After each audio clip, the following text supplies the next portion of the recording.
Крещенские купания в селе Каманы Сухумского района на протяжении последних лет традиционно проходят при участии и поддержке спасательного ведомства страны. Уже к 19 часам 18 января в районе источника Святого Василиска сотрудники МЧС развернули палатку для обогрева паломников с тепловой пушкой внутри, световую башню для освещения территории, аварийно-спасательную технику, а также медицинский автомобиль с дежурной группой медиков. Село Каманы – одно из наиболее посещаемых мест в праздник Богоявления. Сюда стекается большое количество православных не только из Абхазии, но и из-за пределов республики, и все они желают окунуться в крещенскую воду. По словам руководства спасательного ведомства страны, важно обеспечить спокойное и безопасное проведение торжества.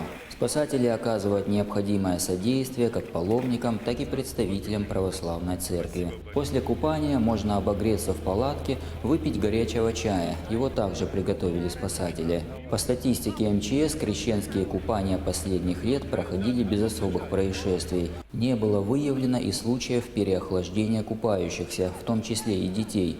Однако, по словам специалистов, купания в праздник Крещения противопоказаны людям с сердечно-сосудистыми заболеваниями и заболеваниями легких. Окунаться в крещенскую воду необходимо в подготовленном, соответственно оборудованном месте, где риск возникновения чрезвычайных ситуаций сведен к минимуму.